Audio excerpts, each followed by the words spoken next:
नमस्कार, आप देख रहे हैं हरियाणा विशेष और मैं हूं आपके साथ सरिता तिवारी। करते हैं खबरों की शुरुआत। दिल्ली की जहरीली हवा लोगों की परेशानी को लेकर सुप्रीम कोर्ट ने केंद्र और दिल्ली दोनों सरकारों को कड़ी फटकार लगाई है और प्रदूषण नियंत्रण को लेकर किए जा रहे उपायों पर हलफनामा देने को कहा है। कोर्ट ने कहा है कि हम चाहते हैं कि प्रदूषण कम हो, हमें राजनीति से कोई मतलब नहीं है। कोर्ट ने सॉलिसिटर जनरल से कहा कि हमने पिछली सुनवाई में कहा था कि स्थिति बहुत खराब है, तत्काल उपाय करने की जरूरत है। आपने जो बताए हैं वे सारे लॉन्ग टर्म सोल्यूशन है, हमें तत्काल सोल्यूशन चाहिए। दिल्ली एनसीआर में प्रदूषण मामले को लेकर सुप्रीम कोर्ट अब फिर से बुधवार को सुनवाई करेगा।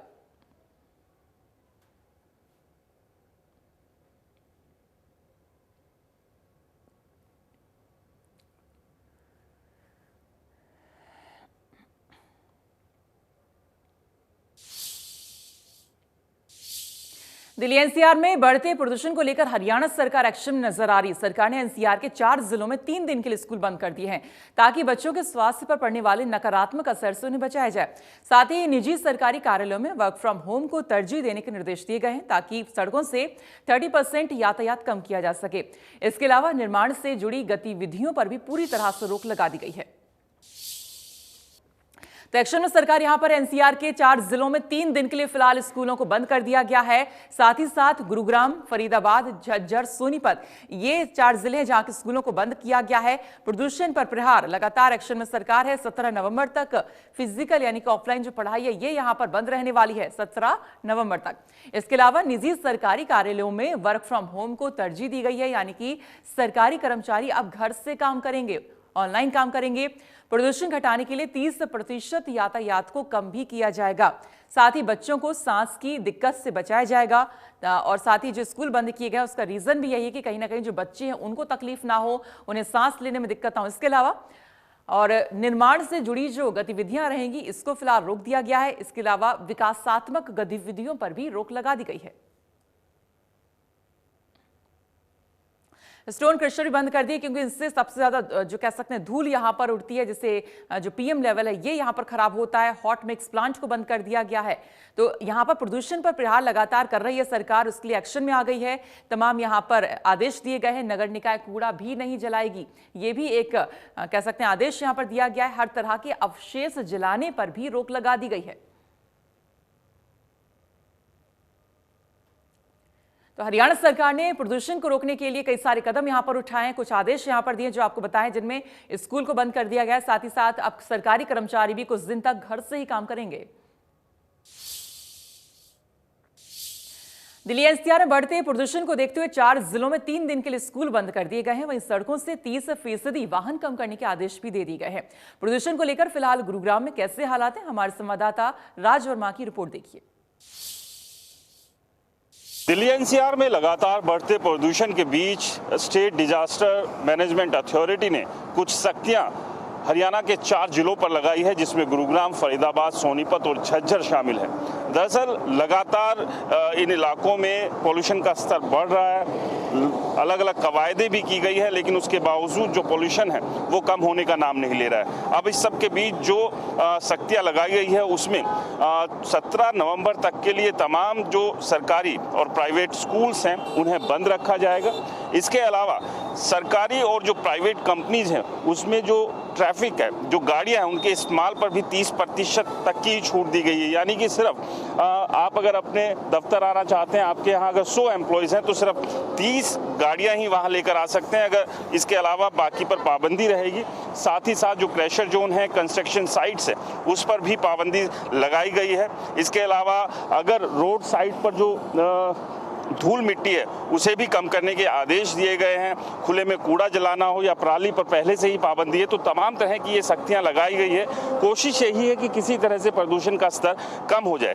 लेकिन इस सबके बीच सवाल ये है कि अभी भी रोड के ऊपर जो ट्रैफिक है उसमें कहीं कोई कमी नहीं नजर आ रही है। इसके अलावा कंस्ट्रक्शन साइट्स को लेकर भी इस तरह की शिकायतें हैं कि उन पर भी काम लगातार चल रहा है। तो ऐसे में जो लगातार जो कवायदे की जा रही हैं उनके जो नतीजे आने चाहिए वो उतने नतीजे नहीं आ पाते हैं। लेकिन अब इस तरह की जो सख्ती लगाई गई है उससे कितना असर पड़ेगा ये अब देखना होगा। लेकिन सवाल यही है कि पूरे साल जिस तरह से सड़क किनारे या रोड पर जो धूल मिट्टी उड़ती है, कंस्ट्रक्शन साइट्स पर एनजीटी के जो आदेशों की अवहेलना होती है, खुले में जो कूड़ा जलाया जाता है, इस पर भी अगर अधिकारी सख्ती से लगाम लगा दें तो हर साल साल इस तरह के हालात ना बने।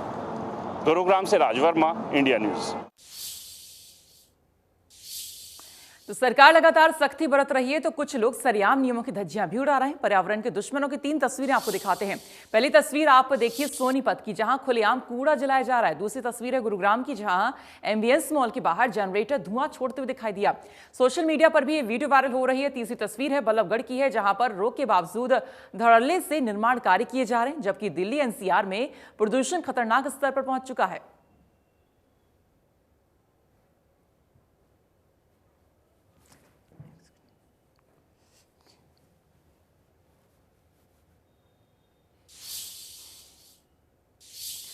फरीदाबाद में जिस तरह से एयर क्वालिटी इंडेक्स लगातार बढ़ रहा है, उससे कम करने के दावे जरूर किए जा रहे हैं, लेकिन हाईवे के निर्माण को अभी तक नहीं रोका गया है। बाईपास पर बन रहे दिल्ली बड़ोदरा मुंबई एक्सप्रेसवे का निर्माण कार्य लगातार जारी है। साइट इंजीनियर का कहना है कि उन्हें काम रोकने के कोई आदेश नहीं मिले हैं। उनकी तरफ से पोल्यूशन को लेकर एहतियातन कदम उठाए जा रहे हैं। साथ ही साथ आपको बता दें, जैसे ही कोई आदेश आता है, कंस्ट्रक्शन वर्क को रोक दिया जाता है।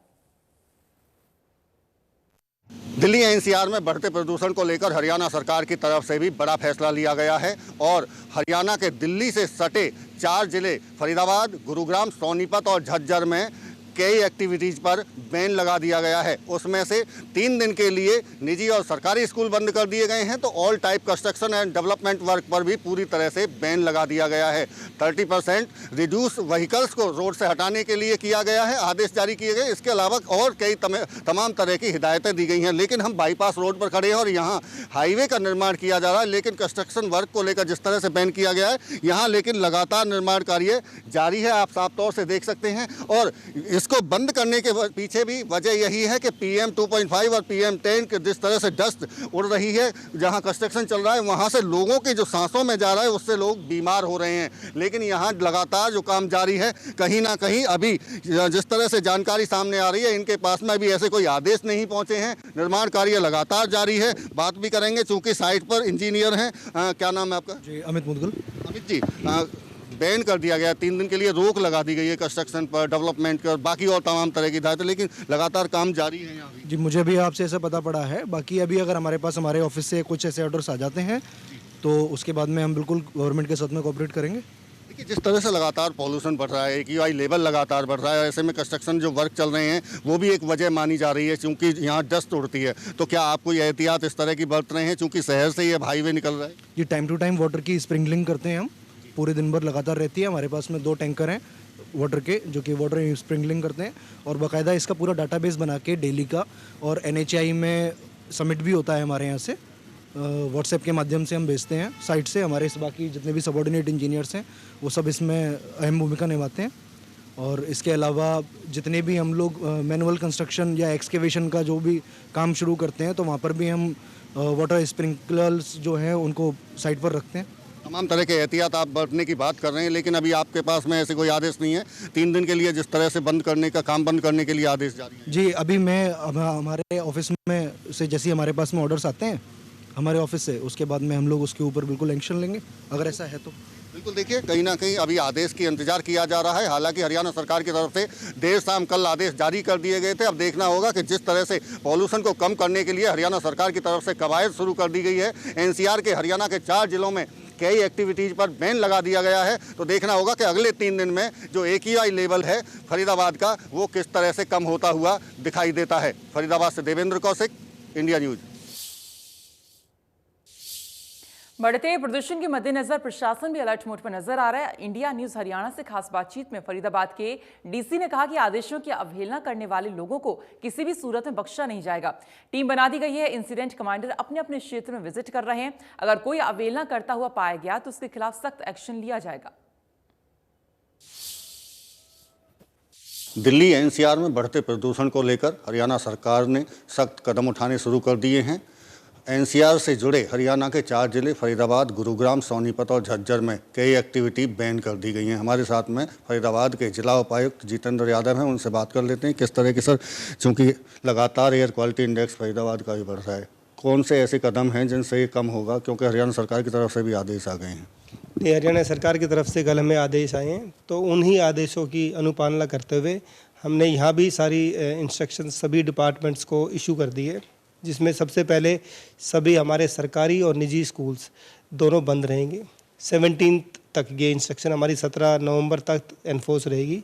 दूसरा, हमने अपने इंसिडेंट कमांडर्स, हमारे 7 इंसिडेंट कमांडर्स हैं जो कि एसडीएम्स और जॉइंट कमिश्नर्स हैं, उनको ये सभी डायरेक्शंस की भाई लेटर और स्पिरिट में लोग इसको माने और फॉलो करें। तीसरा, हमारी जो भी कोई कंस्ट्रक्शन साइट्स पे कुछ किसी भी तरह की कंस्ट्रक्शन एक्टिविटीज़ है वो बंद करवा दी हैं। हॉट मिक्स प्लांट्स या स्टोन क्रशर्स उनको भी बंद करवा दिए हैं। दूसरा, डिप्टी डायरेक्टर एग्रीकल्चर और एग्रीकल्चर की पूरी टीम को आदेश दिए हैं कि स्टबल बर्निंग ना हो, किसी भी तरह का क्रॉप रेजिड्यू कोई ना बर्न करें, और यदि आपको ऐसा कोई भी डायरेक्शंस या ऐसा कुछ दिखाई देता है तो उस पर उचित कार्रवाई फ़ाइन के माध्यम से और उसको कन्फिस्केट करना है वो करें। ये 30% व्हीकल्स को भी रिड्यूस करने की बात की जा रही है, वो किस तरह से इम्प्लीमेंट होगा सर? सबसे पहले उसमें एडवाइजरी, ये एडवाइजरी नेचर में था, तो हमने सरकारी और प्राइवेट जितने भी हमारे इंस्टीट्यूशंस हैं उनको कहा है कि जहाँ भी पॉसिबल हो सकता है आप वर्क फ्रॉम होम करें। 10 और 15 साल से पुराने व्हीकल्स है, आरटीए को और पुलिस को भी ये हिदायत दे दी है कि उनको पकड़ के उनका चालान करें, उस तरह के व्हीकल्स अप्लाई ना करें।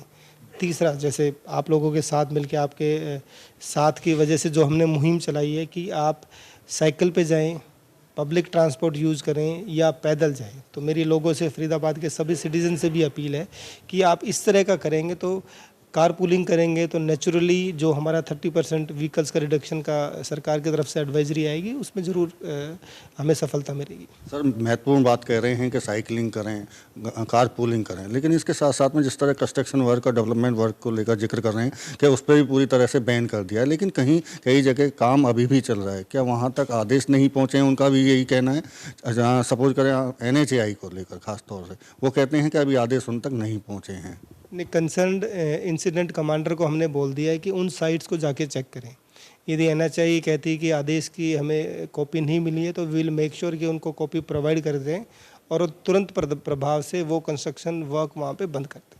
तो क्या ऐसे में जो लोग अगर बात नहीं मानेंगे, आदेशों को नहीं मानेंगे, तो उनके खिलाफ भी कोई क्या एक्शन भी लिया जा सकता है? बिल्कुल एक्शन लिया जाएगा। उनके यदि काम चल रहा है तो काम बंद करवा के और जो भी नियम के अनुसार फ़ाइन बनता है उन पर फ़ाइन लगेगा।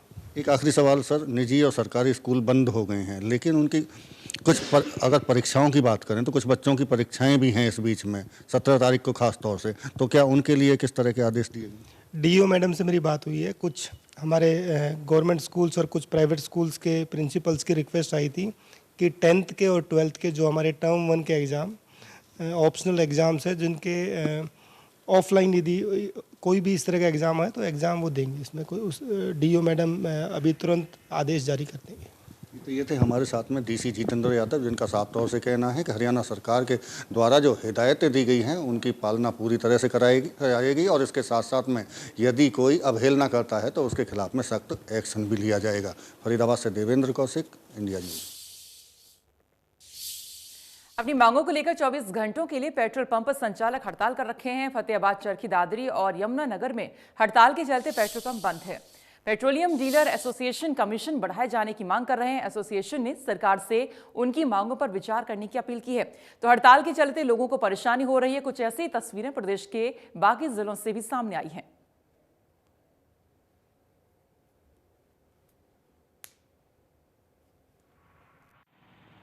सर, अभी मैं तेल डलाने आया हूँ, मेरे को बाहर निकलना है, गाड़ी में तेल बिल्कुल नहीं है और तेल मिल नहीं रहा है कहीं भी। क्या कह रहे हैं? स्ट्राइक चल रही है अभी। तो अभी फिर कैसे, कहीं जाना हो तो कैसे जाएंगे? अभी तो वापसी का भी नहीं पता कैसे जाऊंगा घर तक। ये ऐसे लगा रहे हैं जी, ये 2017 के बाद ये डीलर है, इनका कमीशन नहीं बढ़ाया और ये इनकी मांग है जी हमारा कमीशन बढ़ाया जाए। इसलिए पूरे हरियाणा में पेट्रोल पंप पर सभी बंद है। उनको बहुत तकलीफ है जी, लेकिन हम डाल नहीं सकते जी। हम भी परेशान है जी। सारे पूरे हरियाणा में पेट्रोल पंप बंद रहेंगे 24 घंटे के लिए। तो आखिरकार पेट्रोल पंप संचालक किन मांगों को लेकर हड़ताल कर रहे हैं, ग्राफिक के जरिए यहां पर समझते हैं।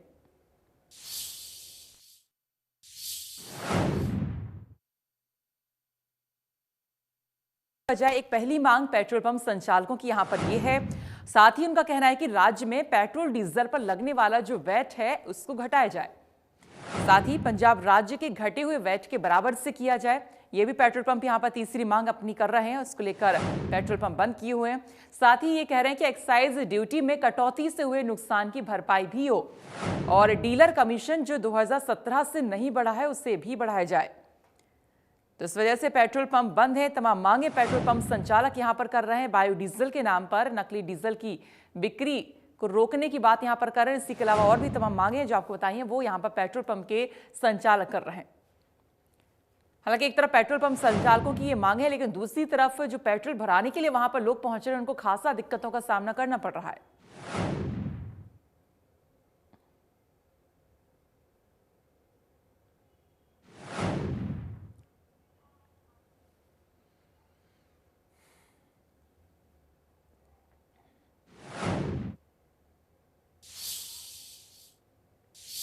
गुरुग्राम में बीजेपी की बैठक हुई है। बीजेपी प्रदेश अध्यक्ष ओपी धनखड़ की अध्यक्षता में बैठक हुई है। बैठक में सरकार की तमाम योजनाओं के बारे में लोगों तक जानकारी पहुंचाने और संगठन की मजबूती को लेकर मंथन किया गया है।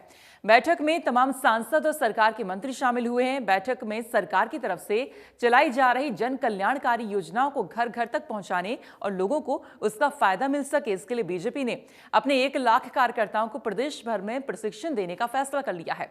वहीं प्रदेश भर में 15 दिसंबर तक सभी प्रशिक्षण कार्य पूरे किए जाएंगे। प्रशिक्षण 2 दिवसीय होगा और सभी जिलों में प्रशिक्षण के लिए 2 चरण रखे जाएंगे। 15 दिसंबर तक 22 के 22 जिलों के प्रशिक्षण शिविर होंगे, जिसमें जिलों की कार्यकारिणी के सभी सदस्य वो प्रशिक्षण लेने के लिए उपस्थित होंगे और हमारे सभी केंद्रीय मंत्री, प्रदेश के मंत्री, वरिष्ठ नेता प्रशिक्षण देने जाने वालों में बहुत ही विस्तार से इसकी योजना बनाई गई है। 12 सत्र हर प्रशिक्षण शिविर में होंगे। प्रशिक्षण शिविर 2 दिन का होगा और अलग अलग विषयों पर उसमें अलग अलग वक्ता अपनी पूरी तैयारी के साथ विषय रखेंगे। इन्हीं प्रशिक्षण शिविरों में 1.5 घंटे के लिए जिला कार्यकारिणी की बैठक भी संपन्न होगी और जिसमें आगामी योजनाएं बनाई जाएंगी, उनकी विस्तार से योजना बनेगी। यहाँ से एक योजना हमने कुछ आगामी कार्यक्रमों की दी है। वो योजना दी है कि एक ही दिन 19 दिसंबर तारीख तय की है। 308 मंडल हैं, 308 के 8 मंडलों की बैठक करेंगे और औसत रूप से 100 कार्यकर्ता हर मंडल बैठक में उपस्थित रहेंगे। 30,800 लोग उस दिन एक साथ बैठक में आएंगे। इसी तरह से 25 दिसंबर जो स्वराज दिन है उसका भी तय किया है और 2 लाख से अधिक लोग उस दिन हर बूथ पर स्वराज दिवस मनाएंगे। हमारे अटल जी का चित्र भी हर बूथ पर पहुंचाएंगे। अटल जी के 5 कामों को उस दिन याद करेंगे और उसकी एक नीचे तक जानकारी जाएगी और उसके साथ साथ वो गुड गवर्नेंस की तरफ कैसे बढ़ें, जो इस दिन को हमने तय किया गया है। इस संकल्प के साथ छोटे से छोटे लेवल से ले ऊपर तक गुड गवर्नेंस की जरूरत होती है, पंचायत से लेके देश और प्रदेश की सरकारों तक। तो गुड गवर्नेंस की कौन कौन सी स्कीमें जो है आई हैं, उसकी चर्चा करते हुए इस दिन को। वहीं पंजाब में अफीम की खेती का समर्थन करने वाली नवजोत कौर सिद्धू हरियाणा के गृह मंत्री अनिल विज के निशाने पर आ गई हैं। हरियाणा के गृह मंत्री अनिल विज ने नवजोत कौर सिद्धू पर निशाना साधते हुए कहा कि वो पहले से ही कह रहे थे कि ये लोग पंजाब में सत्ता काबिज इसलिए होना चाहते हैं ताकि ये गैर कानूनी गतिविधियों कर सकें और इनको मान्यता दिलवा सकें।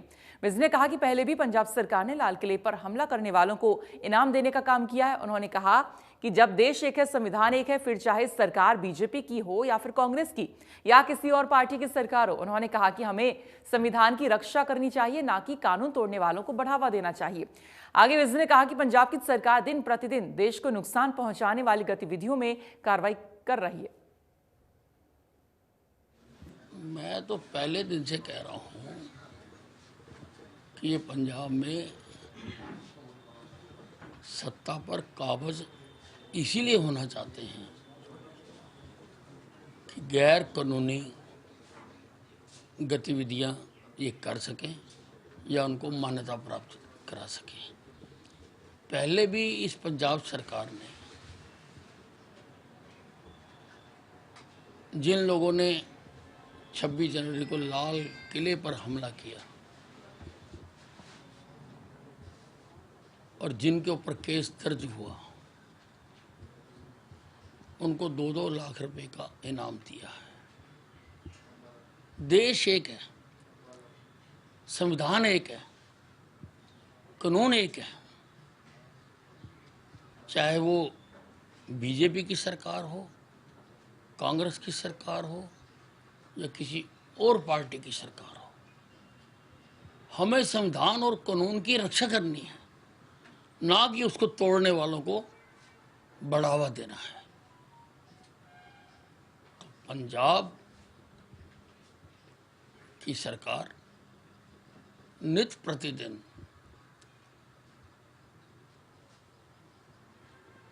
देश को नुकसान पहुंचाने वाली गतिविधियों में कार्रवाई कर रही है।